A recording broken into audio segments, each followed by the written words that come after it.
Impact News presents Impact Vaccinations Update. We will give you update on COVID-19 vaccinations. Update you the nearest vaccination center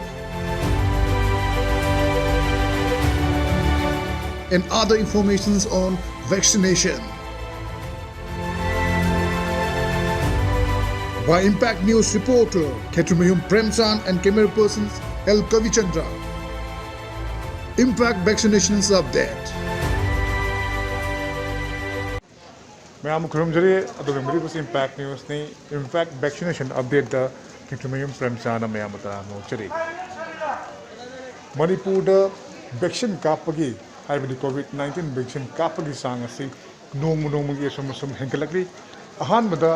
मियाम निंगसिंग बोइना Manipur vaccination centre क्या लेबगे हाइबदु मियाम थमजगे government की वैक्सीनेशन सेंटर सिंग असि पुन्ना चामगा बुद्रामापनि प्राइवेट की ओइना कुनगमापन लेरी गवर्नमेंट की वैक्सीनेशन सेंटर सिंग अदुदी बिष्णुपुर तरा चांदेल तरेट चुरचांपुर तरा मरी इम्फाल ईस्ट निफुग तरेट इम्फाल वेस्ट कुनगमरी जुरीबाम मरी कक्चिंग मापन कामजोंग अहुम कांगपोक्पी तरुक नोने तरुक फरजोल मंगा सेनापति ट्राइथोई तमेंगलोंग मंगा तेंगनौपल तरुक थौबाल तरा मरी उख्रुल तरेट हाइरिबा वैक्सीनेशन सेंटर सिंग असने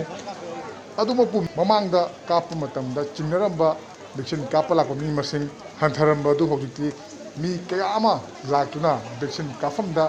खुदुंग चादब कयामा मायोंगदब नते इम्फाल ईस्ट डिस्ट्रिक्ट की ओइनसु गवर्नमेंट की ओइबा वैक्सीनेशन सेंटर असि पुन्ना निफुगु तरेटनी मसिगी मनुंगदा कुन अमना प्राइवेट की वैक्सीनेशन सेंटर ने अदुगा कुन तरेट अमना गवर्नमेंट की ओइबा वैक्सीनेशन सेंटर ने अदुबु वैक्सीनेशन सेंटर कुन तरेट लेरबसु ngasi कापखिबा सिदि सुमतगी खोगी वैक्सीनेशन सेंटर तरागा मंगा खक्तने अदुगा प्राइवेट की अमा पुन्ना तरागा तरुकने ngasi इम्फाल ईस्ट कापखिबा वैक्सीनेशन सेंटर सिंग अदुदी Minuthong UPHC IGAR south Sagolmang CIC Mantripukhri UPHC JNIMS hospital Akampat PHC कैराव मक्तिंग PHC Andro PHC Heingang PHC second MR complex Basikhong PHC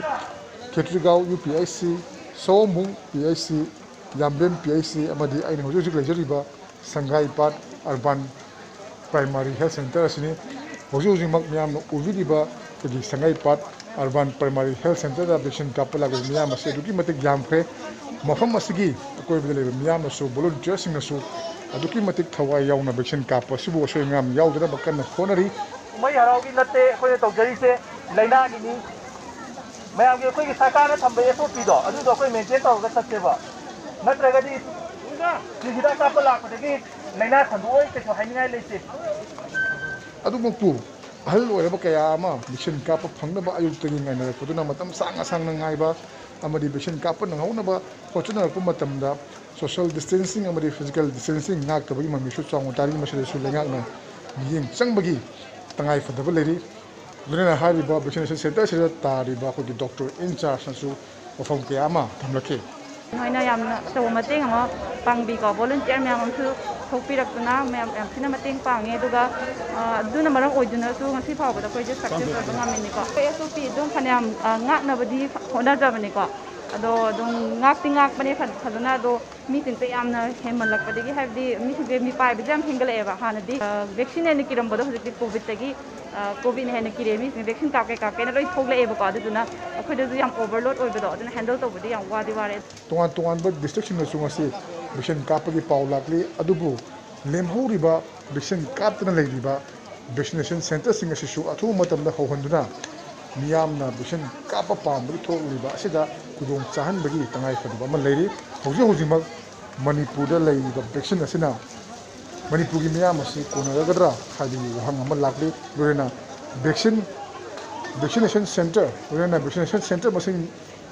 यामना कापट्रीबसी खुगी वैक्सीन मसिंग वाटपगिरा हाइबगी क्वेश्चन अमसु लेरि मरमदी होजि फाउदा मणिपुर योखिबा वैक्सीन डोज असी पुना लाख मरिगा लिसिंग कुंट्रा ट्रेड चोहुमगा मफुतरानी अदुबु मसी ऑलरेडी खाय म हेमबगी चांदा वैक्सीन कापरे हाइबगी पाउ लाकलनिना ꯂꯦꯝꯍꯧꯔꯤꯕ ꯈꯔ ꯑꯁꯤꯅ ꯍꯌꯦꯡꯗꯒꯤ ꯍꯧꯒꯗꯧꯔꯤꯕ ꯆꯍꯤ 19ꯗꯒꯤꯅ 95 ꯐꯥꯎꯕꯒꯤ ꯃꯅꯨꯡꯗ ꯂꯩꯔꯤꯕ ꯃꯤꯌꯥꯝ ꯚꯦꯛꯁꯤꯟ ꯀꯥꯞꯄ ꯑꯃꯗꯤ ꯆꯍꯤ 95ꯒꯤ ꯃꯊꯛꯇ ꯂꯩꯍꯧꯕ ꯑꯃꯗꯤ 60ꯒꯤ ꯃꯊꯛꯇ ꯂꯩꯍꯧꯕ ꯀꯥꯞꯍꯧꯗꯕꯁꯤꯡ ꯑꯁꯤꯁꯨ ꯀꯥꯞꯄ ꯍꯥꯏꯕꯁꯤ ꯀꯣꯟꯅꯔꯣꯏꯗꯕ ꯋꯥꯐꯝ ꯑꯃ ꯑꯣꯏꯕꯅꯤꯅ ꯂꯩꯉꯥꯛꯅꯁꯨ ꯃꯁꯤꯒꯤ ꯃꯇꯥꯡꯗ ꯑꯩꯈꯣꯏꯒꯤ ꯑꯅꯧꯕ ꯚꯦꯛꯁꯤꯟ ꯗꯣꯁ 3,00,000 ꯑꯃ ꯊꯥꯕꯤꯔꯛꯅꯕ ꯔꯤꯀ꯭ꯋꯦꯁ ꯇꯧꯒꯦ ꯍꯥꯏꯕꯒꯤ ꯄꯥꯎ ꯑꯃꯁꯨ ꯂꯥꯛꯂꯤ. Tang 1 3 phase means third phase of COVID vaccination si haudoribani machida kaptu si chahi 19 dagina chahi 94 fawgi manungda leiba si mioi miyam jingji kapka doribani arrangement oina akoigi honorable CM ga state consultative meeting da discussion phajana tawdana koi plan phajana tawdana akoina hona jare aduga vaccine su ahan bagi oina 3,00,000 thabi rakna baina honorable CM की approval लौरगा कोई vaccine थाबी रखना बायना Serum Institute Pune दा कोई through government of India दा कोई request तौजगरे अदुबु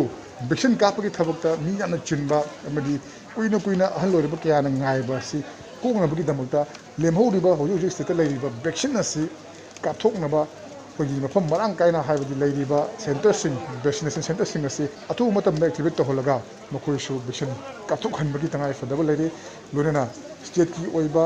population असि मतुंग इना लेंगाकनसु अथु मतमदा वैक्सीन असि थाबिरकनबा होनबगा लोनेना होजिक लैरिबा वैक्सीन असि लोरबा मतुंगदा लाकदोरिबा वैक्सीन सिंग अदु कापा मतमदा मियामना सेल पीगद्रा नत्रगा पीओइद्रा हाइबि वफम अमसु सावना लैरि मसीबेनादी कोगी इम्पैक्ट वैक्सीनेशन अपडेट असि मतंग समशन लिरगेबना मखा तरकपा टॉप एडिशन दा तोंगान अपडेट कलोनेना अमु लाक्सगे होजिकरेदी कैमरा पर्सन एल कैबिग्रोना पावमजरिबा आई कुतुमयु प्रेमचांद इम्पैक्ट न्यूज़ इम्फाल ईस्ट.